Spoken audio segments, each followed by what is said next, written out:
Thinking Aloud.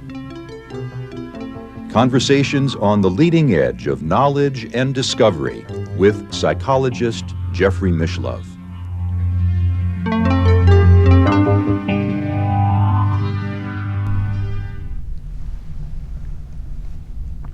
Hello and welcome. I'm Jeffrey Mishlove. This is part one of our two-part series on the art of forecasting. With me is one of the world's foremost futurists, John L. Petersen, the founder and director of the Arlington Institute. He is also author of 3 books, Out of the Blue, A Strategy for 2012, and The Road to 2015. In addition, he's the chairman of the board of the Charles and Anne Morrow Lindbergh Foundation. Welcome, John. Nice to be here, Jeff. It's a pleasure to be with you. As a futurist, as a forecaster, you pretty much have to have your fingers in practically every pie that's out there, so to speak. Well, if you want to see the big picture, you certainly do, because everything is connected to everything else. I mean, all it is a system nested in systems and systems. And one of the problems of if you don't kind of look broadly across the whole system is in almost certainty that you're going to get surprised. And so as things become increasingly complex, as it becomes exponential, as it is across many dimensions right now, that it's very important to look very broadly. We're living in a world where the word exponential is crucial. Information is exploding at an exponential rate. New technologies are coming online at an exponential rate. Computers are becoming more powerful.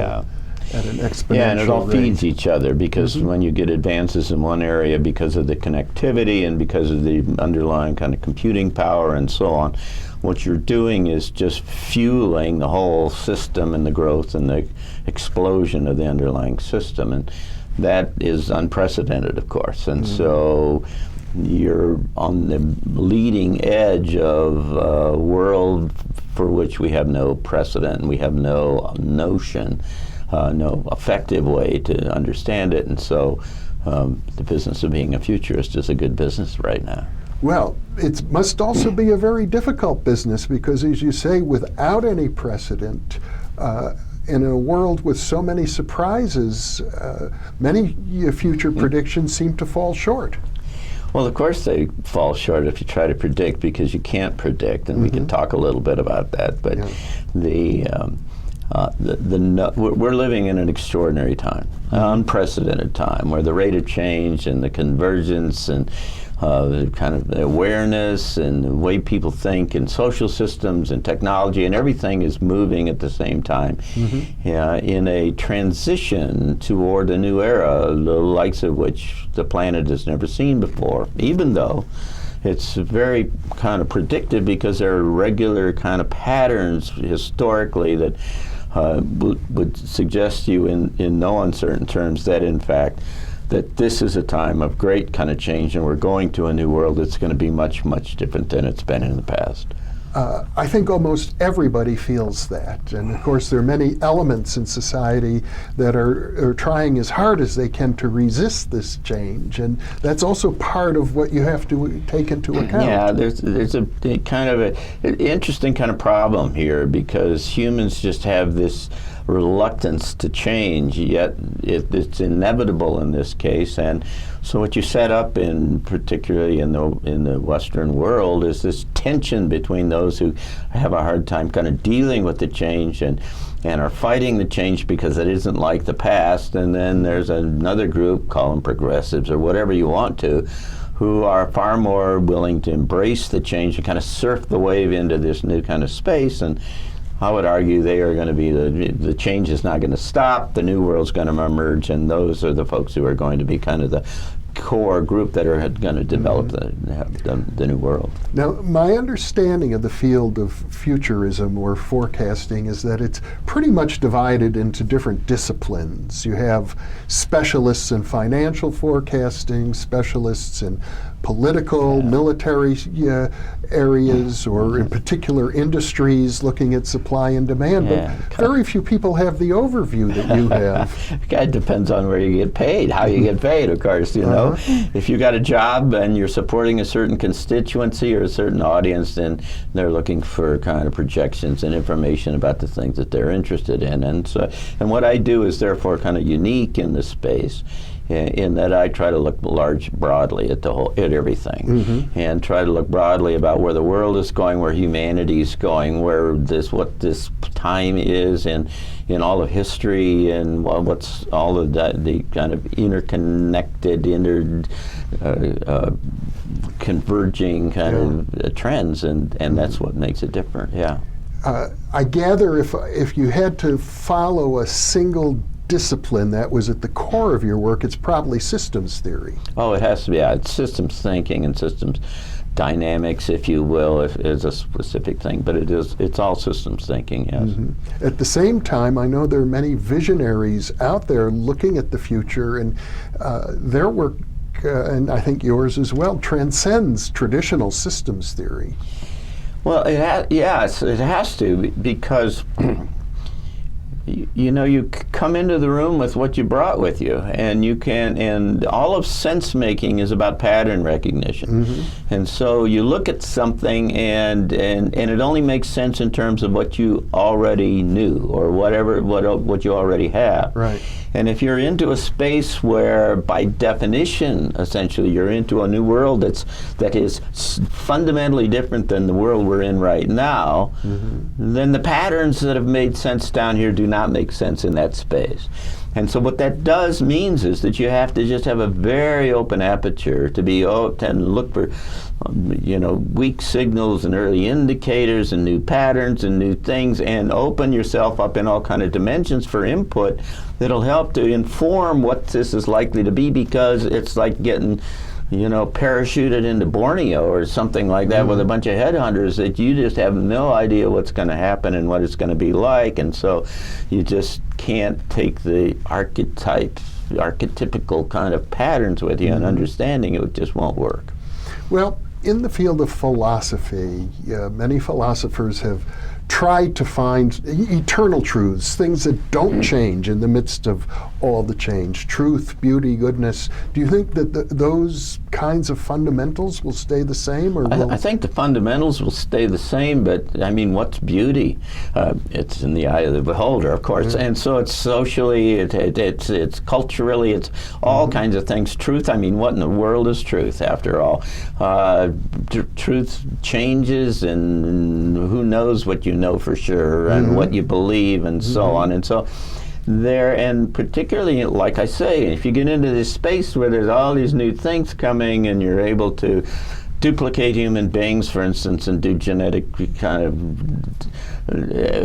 how does that work? I mean, what's true about the legal aspects to that, and the ethical aspects and everything else, all we brought into the room were all based upon these old ideas, and so the new world isn't going to work around those ideas. And many truths are in effect socially defined. Well, they're all socially defined. They're all they're locally, they're different places in this country.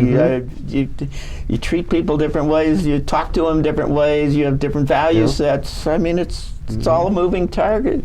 Well, one of the projects you worked on was for the government of Singapore. You helped them set up a center for anticipating surprises. Yes, it was, in generic terms, it's the Surprise Anticipation Center, but that we called it the RAS, the Risk Assessment Horizon Scanning.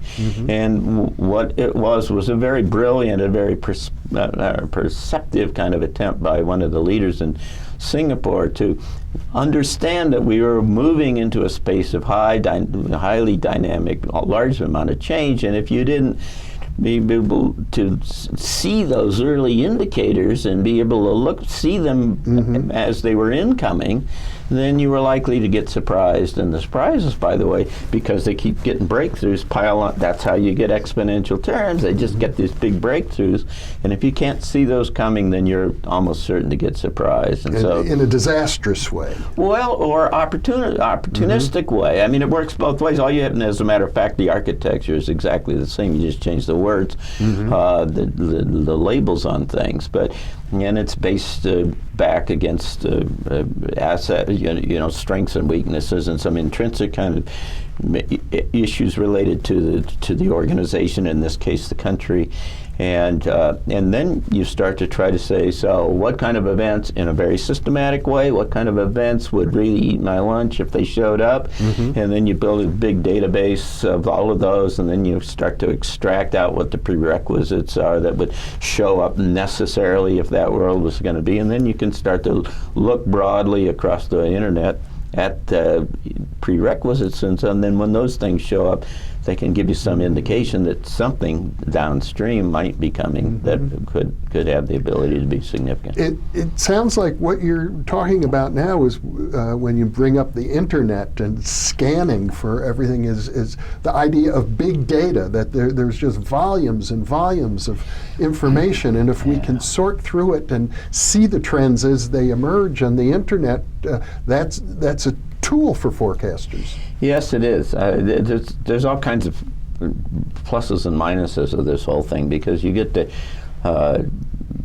false kind of sense that you might be able to duplicate humanity or model reality, and there are people who've tried to do that, and of course you can't do that.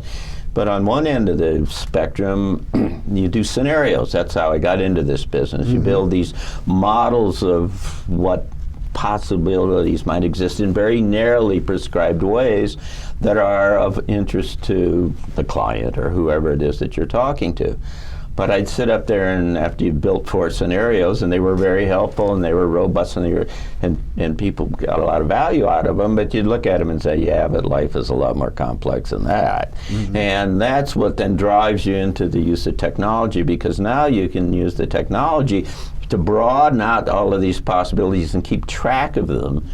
Humans can only keep track of about 4 or 5 scenarios at one time, otherwise then they start getting mixed up, and you have a hard time with them. And so, but what the technology will allow you to do, and the big data and so on, is to get a much broader, bigger picture. But then you got to worry about the fact that a lot of it's built on algorithms, and the algorithms are only as good as the guy who wrote the algorithm, and if he thought about it the right way. And so it really helps you, but you always need a human in the link. If you don't have a human in there trying to do the pattern recognition and the connections and the intuitive kind of stuff that comes out of it, then you'll miss it.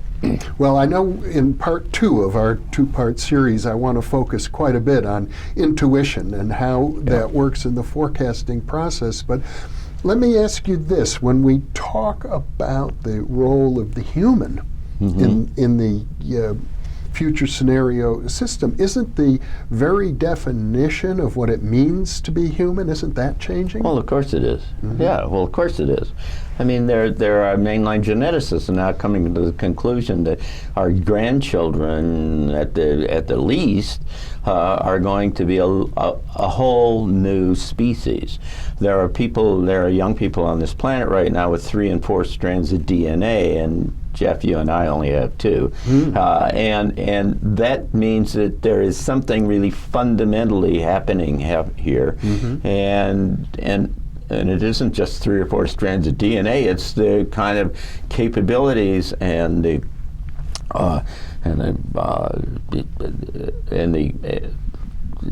internal wiring. I mean, you got young people here who all over the place who can parallel process 7 or 8 things all at the same time, and neither you or I can do that. I mean, you don't have any hair, and neither do I, and I can tell that this just doesn't work. I mean, and so there is what the species is doing is literally, in my opinion, is producing a new version that is allow it to effectively deal with this new world that is emerging, and of course, all these kids with ADD and all that kind of stuff. That's just the species producing the abilities, then we're trying to medicate them away because we don't understand that they're the ones who are going to be able to effectively deal with this increasingly complex, interdependent world. Well, I remember my grandfather. He grew up in an era where the horse and buggy was common, and he lived to see the man on the moon. And I suppose the truth of the matter is that our grandchildren are going to experience vastly more change. Yes, and in much the same way as when your grandfather was a child and was doing horse and buggies, and if you told him you were going to take rockets to the moon, he wouldn't even know what you were talking about. Yeah. And there are similar kinds of things, both in terms of human capabilities, I would argue, but larger things that I know that you're interested in about the larger cosmos and life around the world and other places. I mean, this is just an amazing explosion of kind of information, and it's part of the evolution of the species, I believe, and the planet. Mm-hmm. I would imagine that a large part of the work of a futurist has to do with the potential preparation that is necessary for huge changes, disasters that might come. Yeah, it might be that. As you well know, I'm of the opinion that there's definitely climate change, but it's going to get cold rather than it's going to get warm, and so. Well, that's a wonderful example of being able, if you had that in your mind beforehand, that you could start to think about what you might do in that case. Yeah. On the other hand, you're in a space where you can't anticipate and where things are likely to happen and breakthroughs and stuff. I mean, I'm working on projects that have the potential of levitation and over unity energy and things that just blow the pins out from underneath a lot of the big, and so you don't have a way to necessarily anticipate those things, but what you need to do is be able to get to the place where you can dance, where you can adapt, where you can adjust to anything, and where you are open enough that you can see the incoming kind of indicators that point towards something else happening, because if you don't do that, then you're locked and you can't move. Well, it sounds as if what you're saying is not only the very definition of a human being, even the genetics of a human being changing, but our understanding of some things that we take for granted, like space and time, are changing as well. Well, everything. If the direction of life extension goes the way it seems to be, and there are a lot of indications that are, then it may well be that somebody like me or you could literally live to be 140 years old. Well, what does that mean? I mean, that's crazy, because every system on this planet is built for us all to kick off at 70 or 80 or 90 years old, and all the economic systems and all the governmental systems and the financial systems and everything else have these givens about who we are as human beings and what happens and how long we live in that particular case. I know there's a British scientist who you have referred to who's working in this area, and as I recall, he said several years ago that the first person to live to be 1,000 is now just turning 60. Yeah. It's very easy to make the case that you get 1 year's worth of research breakthroughs every year, and before long you get more than 1 year, and so you always stay ahead of the curve. And so but you don't know how to deal with that. I mean, what if you got a whole bunch of old people and they got nothing to do? I mean, how do governments deal with that? What is the meaning of life anymore? Is it all work? No, there isn't enough work to do that, and that's exacerbated by technological advances that are coming in, and so you're having to rethink what the essential nature. I mean, you already have countries and cities and others around this planet that are starting to say what every human should, because they are human, should have a basic income regardless of what they do, just because they're humans. And then, by the way, if you have incentives on top of that, that would be good. Well, that's just crazy, because in conventional kind of terms, because it disconnects income from economic contribution. And if you're starting to do that, then you're messing with everything. And you want to layer on marijuana legalization and same-sex marriage and on and on. I mean, it's all just all kinds of things going at the same time. It makes it very hard for planners, I should think. Yeah, very much so. Unless, of course, you could start to, in some kind of a way, both catalog, even to start to do that, the different trends that are happening on different dimensions and be able to visualize those in a way. That's some of the things that we're working on at the Arlington Institute, what we're trying to do. Because otherwise everything is a surprise, right? That's what you're suggesting. But if you're in a high rate of change, you don't want a whole lot of surprises because the surprises keep getting bigger and bigger. And so we're really at the point where we as a species are being driven, necessity is the mother of invention. Yes. So we're getting driven into a corner that's going to force us to jump to a higher level of understanding and making sense out of this so that we can work ourselves up to this new world. There was a time in the very early history of the planet, I'm sure you know, that all of the microbes that were around were, I think they were carbon dioxide breathers, and they emitted a poison known as oxygen. And until they got to the point where this oxygen poison was killing them all off, and the life forms had to switch from being anaerobic to aerobic. Adaptability, that's what you have to do, is really become adaptable. Yeah. That was a huge shift. Sure. And you're suggesting that things of that order absolutely. await us. Oh, absolutely. I mean, I'm going to give a speech on aviation tomorrow and the future of airplanes.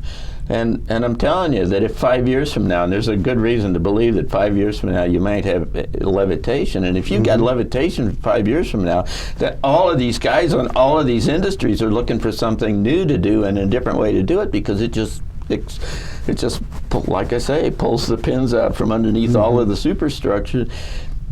And you can say the same thing. You can work yourself around education or energy or transport. There's just every kind of dimension. If you're looking for big breakthroughs, they're out there on the horizon, is what you're they're saying. inevitable, and they're coming. I mean, you're watching every fundamental system that supports humanity now is structurally unsustainable. That it's fundamentally, whether it's the financial system or the political system, or whether it's the geopolitics, or whether it's healthcare, or all of these things, you can just find deep structural things that are the product of the way we have lived and the way we have thought. And so what's going to happen is you're going to move into a new space that is defined by a whole new way of thinking that will then flow down and redo all of the structural systems, all of the support systems. And so it's an amazing, extraordinary time. It seems as if you're suggesting that a change in consciousness is ultimately required. Well, of course. Yeah, sure. Willis Harman, my friend, I used to have lunch with him once a month, and of course he'd say that, it only makes sense. You can't work yourself up this still thinking of the way you're down here. This is, you have a different perspective, and you've got to be open to this all the way as you woo yourself up here. And if you think of the economy, and you think of money, and if you think of social and familial relations, and on and on and on, the same way, it isn't going to work in that kind of space. Willis Harman was a friend of mine as well. He was the former president of the Institute of Noetic Sciences in the days was a wonderful man. I had my offices there, and he was the co-author of a well-known report. I think it was called Changing Images of Humanity. Yeah.